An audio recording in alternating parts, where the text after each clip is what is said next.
3. Buenas tardes, profesora, compañeros y compañeras. Junto a mi grupo, compuesto por Javiera Catalán, Alexandra Troncoso, Stephanie Torres y que les habla, Claudia Saavedra, hablaremos a continuación del diseño universal del aprendizaje, DUA. Para poder hablar del DUA, primero debemos situarnos en el origen del concepto de diseño universal.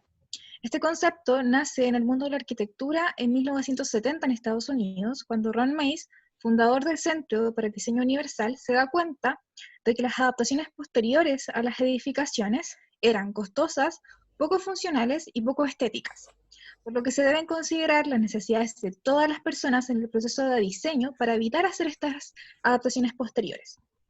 Esto pasa al contexto educativo, ya que al igual que en el diseño de edificios, al diseñar un currículum sin tener en cuenta la diversidad de todos los estudiantes, las adaptaciones posteriores que se van a realizar serán costosas desde el punto de vista del esfuerzo y tiempo del profesorado, poco funcionales con respecto al objetivo que se quiere alcanzar y poco estéticas con respecto a la desmotivación que podría sentir el alumno. Esto implica que el concepto de discapacidad se traspasa desde el estudiante al entorno, a los medios, materiales y al currículo. Entonces, ¿qué es el DUA? Es un enfoque didáctico desarrollado por el Centro de Tecnología Especial Aplicada que pretende aplicar los principios del diseño universal al diseño del currículo. ¿Para qué?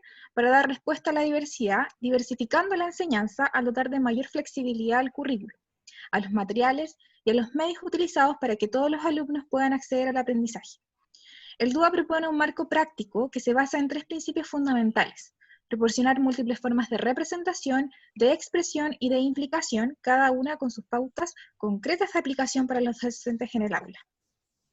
¿En qué se basa el DUA? Se basa en la neurociencia aplicada al aprendizaje, en que hay una diversidad cerebral y que existen 3 tipos de subredes cerebrales implicadas en el aprendizaje. Estas subredes son redes de reconocimiento, el qué del aprendizaje, cómo yo percibo la información; redes estratégicas, el cómo del aprendizaje, cómo yo planifico, ejecuto y monitoreo una tarea; y las redes afectivas, cómo yo asigno significados a las tareas, el porqué del aprendizaje. Todas estas redes funcionan de distinta manera en cada estudiante, por lo que todas estas deben tenerse en cuenta al momento de planificar un currículo. Además, DUA plantea que existen profesores que solo utilizan los medios tradicionales para enseñar y evaluar, ¿ya?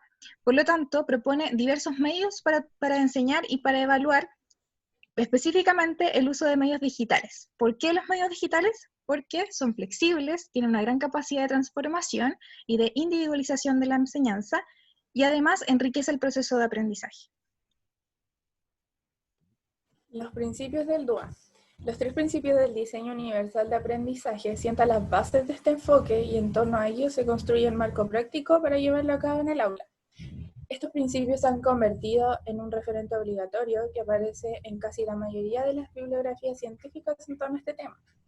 Además, cada uno de estos principios se asocian a una de las 3 redes cerebrales implicadas en el aprendizaje.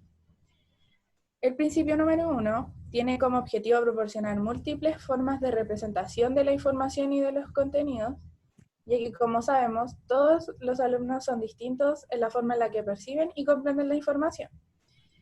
Para poner en práctica este principio en los procesos de enseñanza, existen 3 pautas en las que debemos prestar atención. La pauta número 1 consiste en proporcionar múltiples formas para percibir la información a través de diferentes modalidades, por ejemplo, de manera visual, de manera táctil, de manera auditiva, etc. Ya que se entiende que si un alumno no logra percibir la información de manera positiva, no existirá un aprendizaje. La pauta número 2 consiste en proporcionar múltiples opciones para el lenguaje y los símbolos. Este punto se enfoca en aquellos alumnos que tienen contexto cultural y familiar diferente, ya que muchas veces por pertenecer a otra cultura o tener otros idiomas no son capaces de acceder a toda la información debido a que no entendieron algunas imágenes o palabras del vocabulario. La idea entonces es que los docentes puedan utilizar de manera complementaria sistemas de representación alternativa, como por ejemplo palabra-imagen, para así aumentar la claridad y comprensión de los contenidos. Y la pauta número 3 consiste en proporcionar opciones para la comprensión. Este punto se basa en que el propósito de la educación no es solo hacer accesible la información, sino que enseñarle a los alumnos a transformar esa información en conocimiento a través de un proceso activo para que puedan luego utilizarlo en la vida diaria. Por esto, la idea es proporcionarle a los alumnos todos los apoyos y ayudas que sean necesarias para así garantizarles el acceso a la información y su procesamiento de forma significativa. El principio número 2 proporciona diversas formas de acción y expresión del aprendizaje en la práctica docente. O sea, es el cómo debo desarrollarlo para que llegue a cada uno de mis estudiantes, considerando que cada uno tiene diferentes formas de aprender y de expresar sus conocimientos. Hay 3 pautas para llevar este principio a la práctica. La primera es proporcionar opciones para la interacción física, ya sea permitiéndole al estudiante que represente lo que aprendió con alguna acción o dinamismo, interaccionar con materiales usando las manos o la voz, o utilizando tecnologías de apoyo como computadores o comandos. La segunda se basa en proporcionar opciones para la expresión y hacer fluida la comunicación, ya sea utilizando medios de comunicación como dibujo, música o la voz, etc. Usar herramientas para la composición y construcción de texto o incorporar otros tipos de ayuda como algún tutor de apoyo o los propios compañeros que pueden ayudarle a retroalimentar lo que aprendió. Y la última pauta de este principio se basa en proporcionar opciones para la función ejecutiva.